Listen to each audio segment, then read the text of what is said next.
മഹാത്മാഗാന്ധിയുടെ രക്തസാക്ഷി ദിനത്തിൽ ഡിവൈഎഫ്ഐ ബഹുജന സംഗമം നടത്തി. കേരളത്തിൽ വർഗീയ കലാപങ്ങളെല്ലാം ഉണ്ടായത് യുഡിഎഫ് ഭരണകാലത്താണെന്ന് ബഹുജന സംഗമം ഉദ്ഘാടനം ചെയ്ത മന്ത്രി എം.പി. രാജേഷ് ആരോപിച്ചു.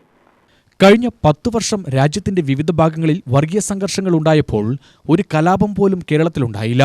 അത് ഇടതുപക്ഷം ഭരിക്കുന്നതുകൊണ്ടാണെന്നും മന്ത്രി പറഞ്ഞു. ഒരു സമുദായത്തിനും CPM പ്രത്യേക പരിഗണന നൽകിയിട്ടില്ല. സമുദായത്തിനപ്പുറം മനുഷ്യരെയാണ് CPM കാണുന്നത്. RSSന്റെ ജാതി വ്യവസ്ഥയെപ്പോലെയാണ് അഫ്ഗാനിസ്ഥാനിലെ മതരാഷ്ട്ര നിയമം. RSSന്റെ മതരാഷ്ട്രത്തെ എതിർക്കുന്നതുപോലെ മതവിഭാഗത്തിന്റെ മതരാഷ്ട്രത്തെയും എതിർക്കുമെന്നും മന്ത്രി പറഞ്ഞു.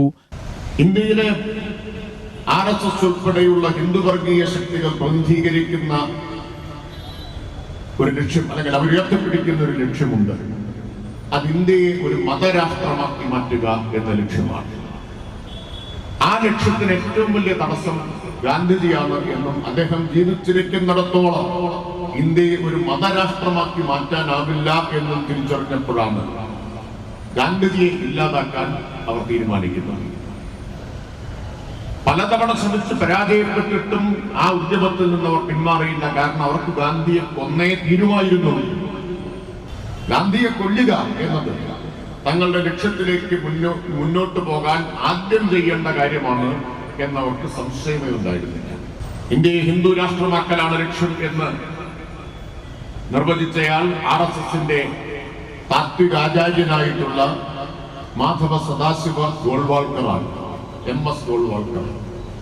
ഗോൾവാൾക്കറെ RSSകാർ പേരൊന്നും വിളിക്കില്ല, ഗുരുജി എന്ന് വിളിക്കും, അല്ലെങ്കിൽ ഗുരുജി ഗോൾവാൾക്കർ എന്ന് വിളിക്കും. വെറും ഗോൾവാൾക്കർ എന്ന് വിളിക്കില്ല.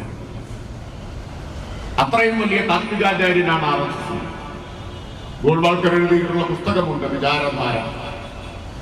ആ വിചാരധാരയുടെ 3 അധ്യായങ്ങളിൽ പറയുന്നുണ്ട് ഹിന്ദു രാഷ്ട്രത്തിന്റെ ശത്രുക്കൾ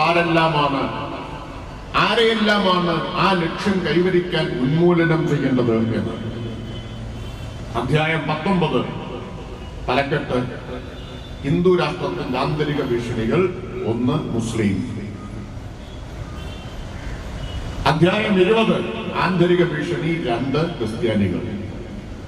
അധ്യായം 21 ആന്തരിക ഭീഷണി 3 കമ്മ്യൂണിസ്റ്റുകാർ.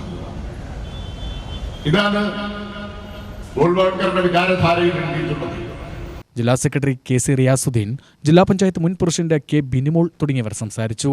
UTV news, Palakkad.